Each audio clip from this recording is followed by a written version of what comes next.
Sarah Martinez stood at the edge of the cruise ship's observation deck, her weathered hands gripping the metal railing as she scanned the horizon with practiced eyes. The other passengers barely noticed her presence, dismissing her as just another elderly woman enjoying the ocean view.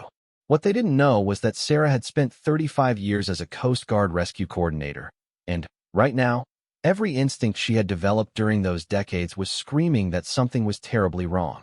The morning had started like any other on the luxury cruise liner Pacific Star.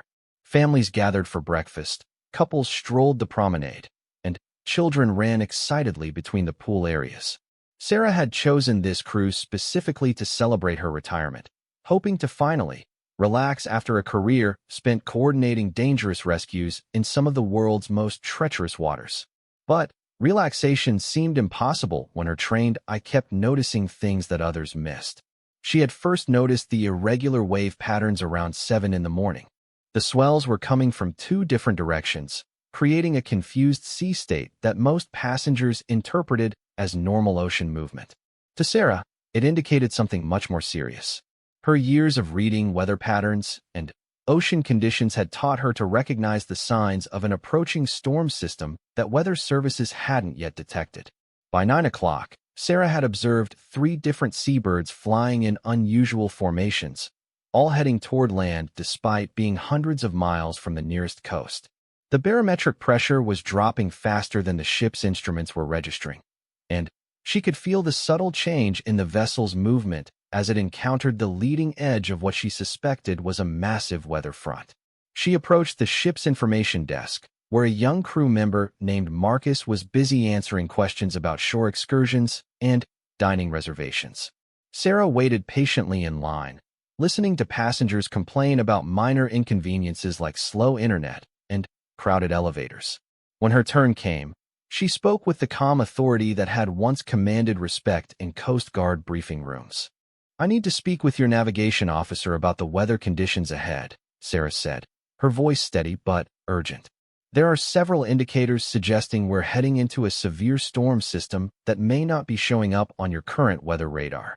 Marcus looked at her with the polite but condescending smile that service industry workers often reserve for elderly customers making unusual requests. "Ma'am, I can assure you that our captain and navigation team are constantly monitoring weather conditions. We have the most advanced radar and satellite communication systems available. If there was any danger, we would definitely know about it." Sarah tried again, explaining about the wave patterns and bird behavior, but she could see the young man's eyes glazing over. To him, she was just another worried passenger, probably someone who had watched too many disaster movies about ships at sea. He promised to pass along her concerns, but made it clear that he considered them unfounded. Frustrated but not deterred, Sarah made her way to the bridge deck, hoping to speak directly with an officer. A security guard politely but firmly informed her that passengers were not allowed in restricted areas without specific authorization. She explained her background and credentials, but without official identification or documentation, her claims seemed as believable as any other passenger's story. As the morning progressed, Sarah continued her observations from various points around the ship. She noticed that the automatic stabilizers were working harder than usual, compensating for increasingly irregular motion. The ship's wake was becoming more pronounced and erratic, indicating that the captain was already making subtle course adjustments, though probably not for the reasons Sarah suspected. In the ship's library, she accessed the internet to check official weather services and maritime reports. The forecast showed only moderate seas and partly cloudy skies for their current position and intended route. But Sarah knew that severe weather systems could develop and intensify rapidly in certain oceanic conditions, especially when multiple atmospheric pressure systems converged unexpectedly.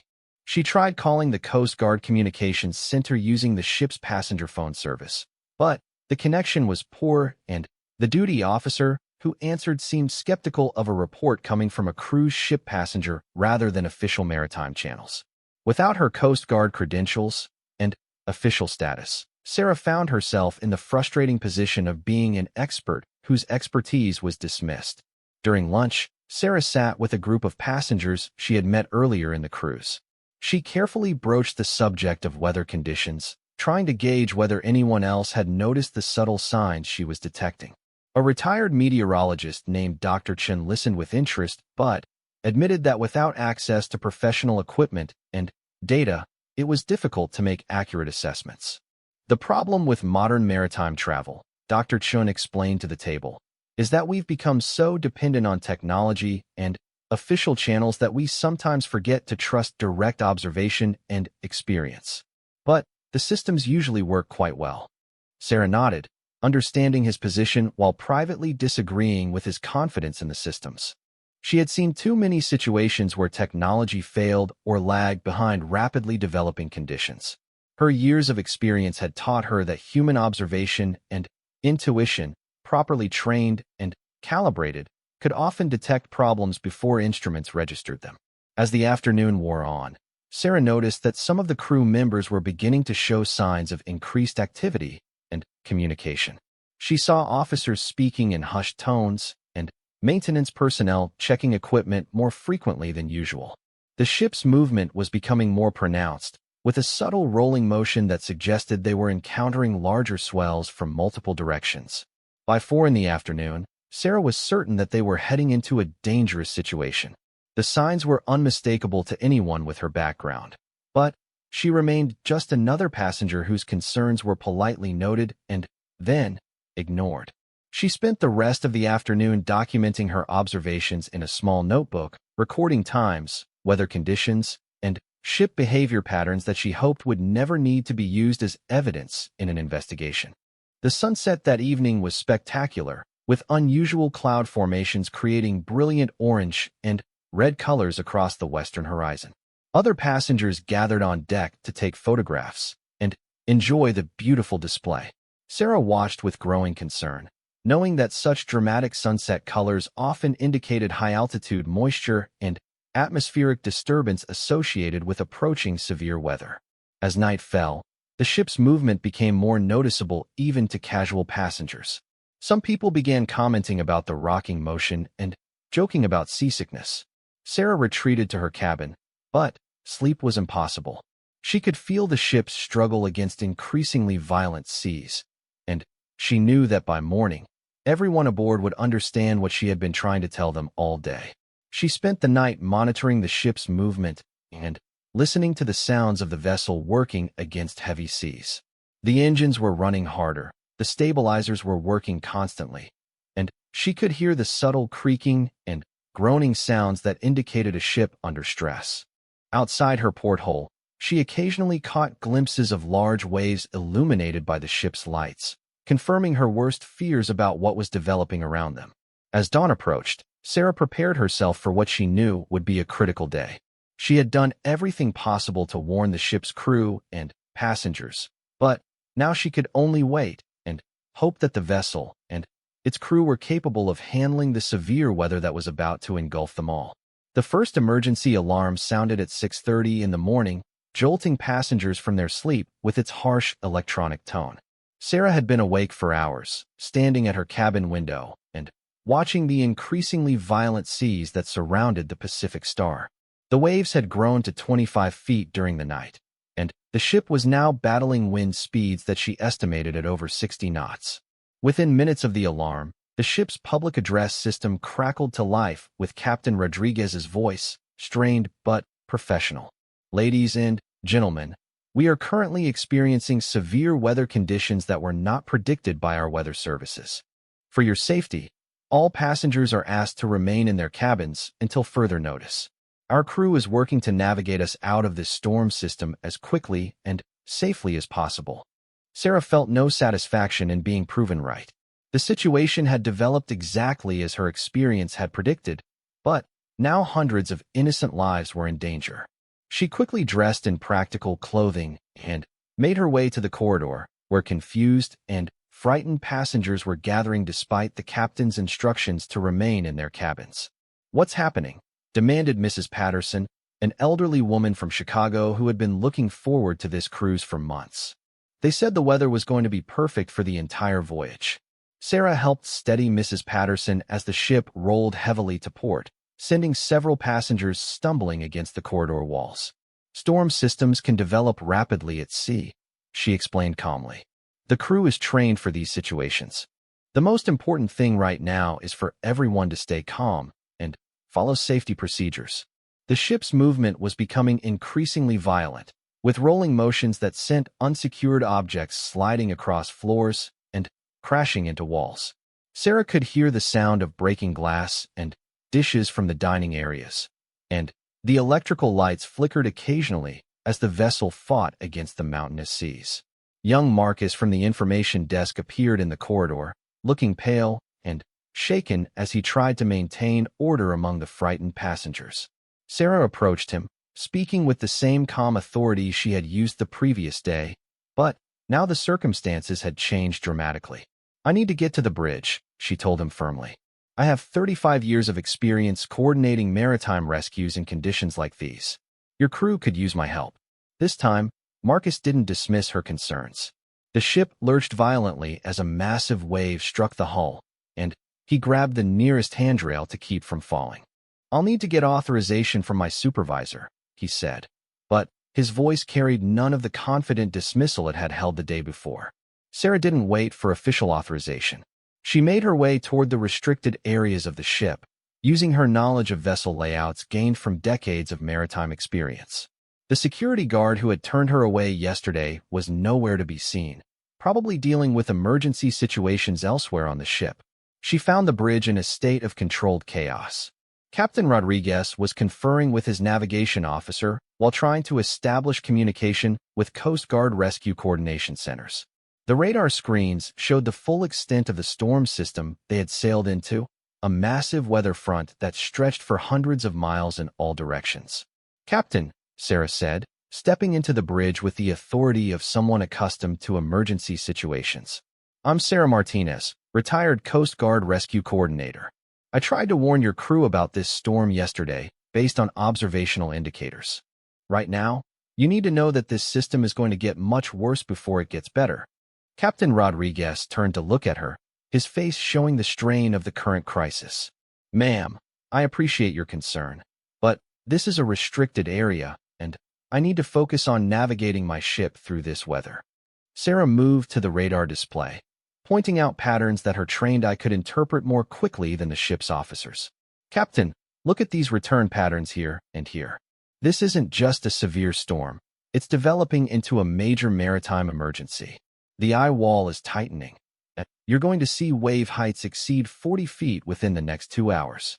The navigation officer, Lieutenant Commander Hayes, looked up from his charts with sudden interest.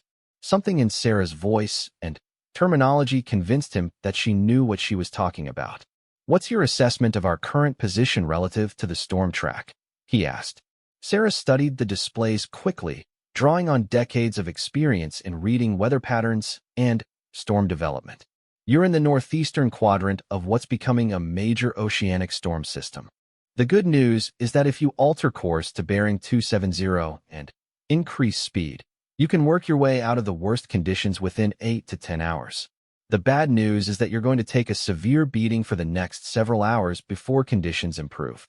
Captain Rodriguez was about to respond when another alarm sounded, this one indicating a medical emergency. The ship's violent motion had resulted in serious injuries to passengers and crew members throughout the vessel. The captain's expression showed the weight of responsibility for over 2,000 souls aboard his ship. "Sir," Hayes said urgently, "we've lost contact with the Weather Service satellite link. Our local radar is showing conditions exactly as this woman predicted. I recommend we consider her advice." The next 3 hours tested everyone aboard the Pacific Star. Following Sarah's guidance, Captain Rodriguez altered course and pushed the engines to their maximum safe operating capacity. Sarah remained on the bridge, using her expertise to help interpret radar returns and weather data that the ship's crew was encountering for the first time in their careers. The ship rode up the face of massive waves that towered above the superstructure, then crashed down into valleys between swells with impacts that shook the entire vessel. Sarah helped coordinate damage control reports from different sections of the ship, drawing on her experience managing complex emergency operations involving multiple agencies and communication channels. Engine room reporting minor flooding in Compartment 7. came a voice over the intercom. Sarah immediately recognized the significance of water ingress in that particular area of the ship and helped guide the crew's response to contain the problem before it became critical. During the height of the storm, with waves reaching 45 feet and winds exceeding 80 knots, Sarah found herself effectively serving as an unofficial advisor to the ship's command staff. Her decades of experience in extreme maritime conditions provided crucial guidance that helped the crew make decisions about speed, heading, and safety procedures.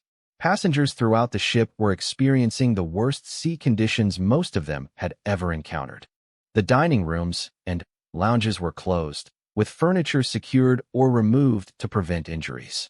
Medical staff were overwhelmed with seasickness cases and injuries from passengers who had been thrown against walls and fixtures by the ship's violent motion. Sarah used the ship's communication system to speak directly to passengers, her calm and authoritative voice providing reassurance that someone aboard truly understood what they were all experiencing. "This is Sarah Martinez speaking from the bridge," she announced. "I want everyone to know that while these are severe conditions, the ship is performing exactly as designed.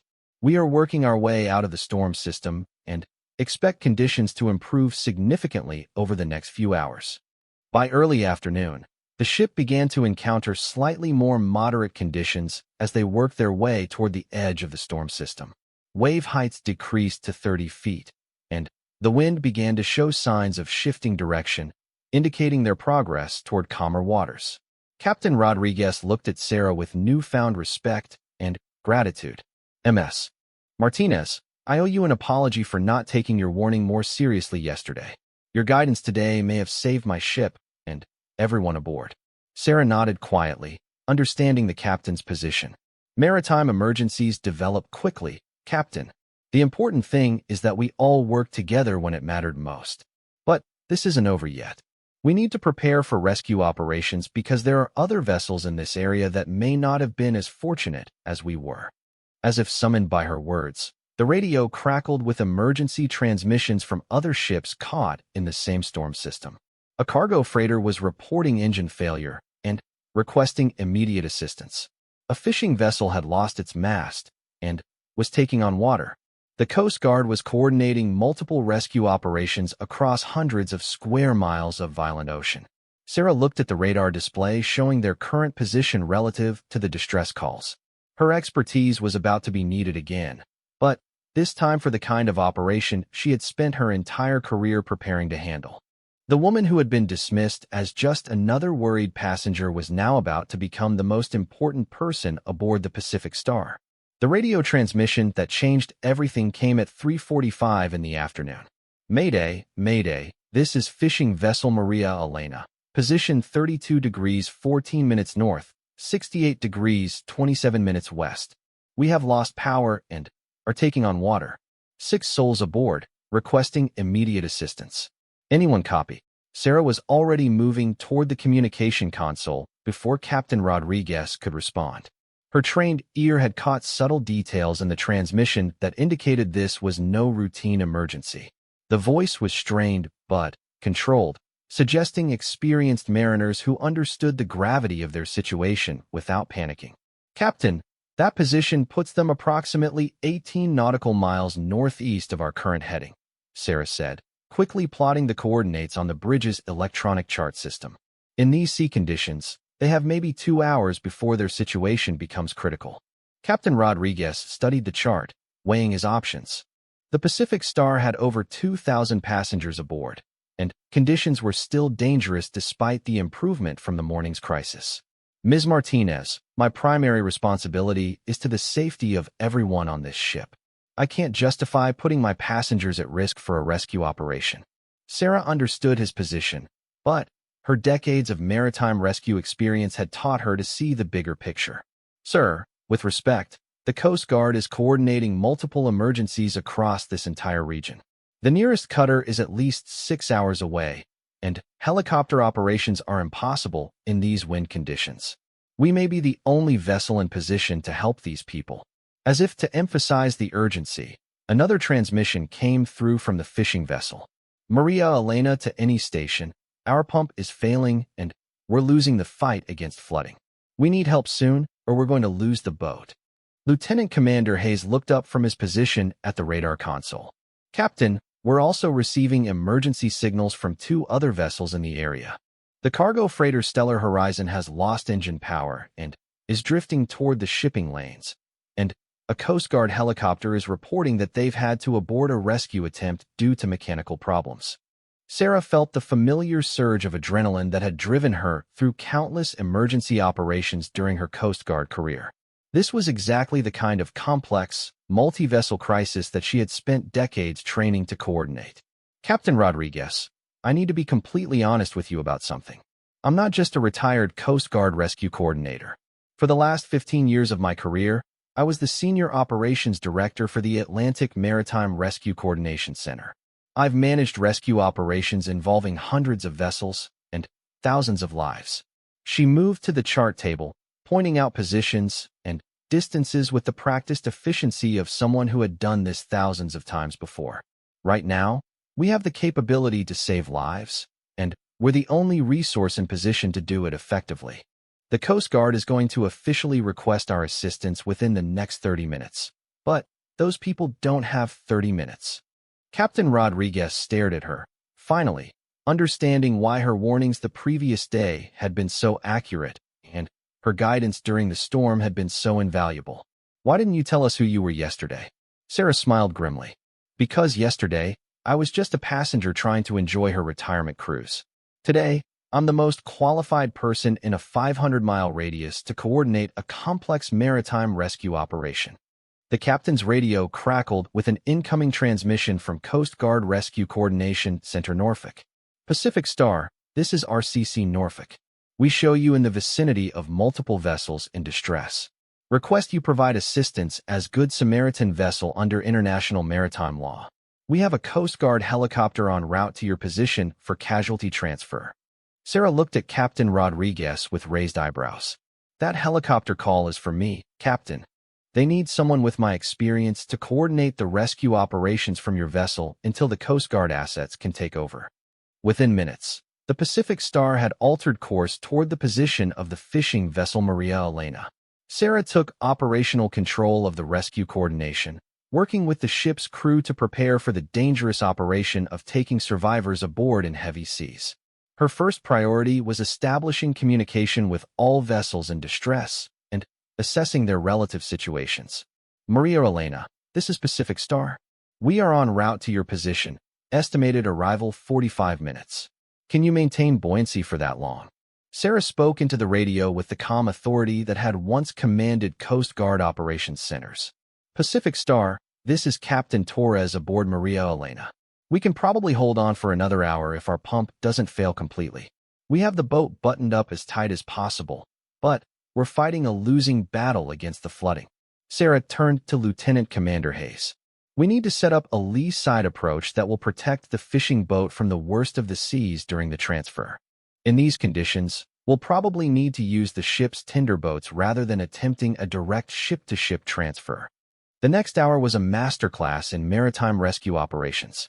Sarah coordinated between the Pacific Star's crew, the distressed fishing vessel, and the incoming Coast Guard helicopter, managing a complex operation that required split-second timing and precise seamanship. As they approached the Maria Elena, passengers lined the deck to watch the rescue operation unfold. The fishing boat appeared tiny and vulnerable against the massive swells, listing heavily to port and barely making headway against the mountainous seas. Sarah directed Captain Rodriguez in positioning the cruise ship to create a wind shadow that would provide calmer water for the rescue boats.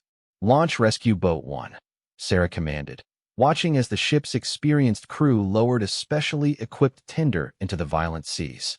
The boat's crew consisted of volunteers from the ship's officers, all of whom understood the dangerous nature of the operation they were undertaking. The transfer of the 6 fishermen from their sinking vessel to the rescue boat took 27 minutes of precise maneuvering in conditions that tested everyone's seamanship skills. Sarah coordinated every movement, using her experience to anticipate problems and guide the rescue boats through the dangerous waters between the 2 vessels. Just as the last fisherman was pulled aboard the rescue boat, the distinctive sound of helicopter rotors echoed across the water. A Coast Guard HH-65 Dolphin helicopter appeared through the storm clouds, flying low over the waves as it approached the Pacific Star. The helicopter pilot's voice came through the radio with professional efficiency. Pacific Star, this is Coast Guard Rescue 2143. We're here to pick up the rescue coordinator and provide medical evacuation for any injured personnel. Sarah looked at Captain Rodriguez and the ship's crew who had worked so effectively under her guidance during the crisis. Captain, it's been an honor working with you and your crew today. You have a fine ship and excellent officers. The helicopter rescue operation was conducted with textbook precision, with Sarah being lifted from the cruise ship's deck in a rescue basket, while passengers watched in amazement. As she was pulled up toward the helicopter, she could see the Maria Elena finally, slipping beneath the waves, its crew safely aboard the Pacific Star. During the helicopter flight to the Coast Guard Air Station, Sarah coordinated the rescue of the cargo freighter Stellar Horizon and supervised the medical evacuation of injured crew members from 2 other vessels caught in the storm. Her expertise and experience had transformed what could have been a maritime disaster into a successful rescue operation that saved dozens of lives. The passengers who had dismissed her as just another elderly woman on deck the previous morning watched the helicopter carry her away with newfound understanding and respect. Sarah Martinez had spent her retirement cruise doing what she had always done best, saving lives at sea and coordinating complex emergency operations that few people could even imagine. When the Pacific Star finally reached port 3 days later, Sarah was there waiting on the dock. She had flown back to meet the ship and personally thank Captain Rodriguez and his crew for their professionalism during the crisis. The passengers who greeted her at the gangway no longer saw a dismissed old woman, but a maritime hero whose expertise and dedication had saved their lives and the lives of countless others during one of the most severe storms to hit the Atlantic shipping lanes in decades. The woman on the deck had been dismissed by everyone until the helicopter came to pick her up, but her story became a reminder that expertise and experience often come in unexpected packages, and that heroes don't always look like what we expect them to look like.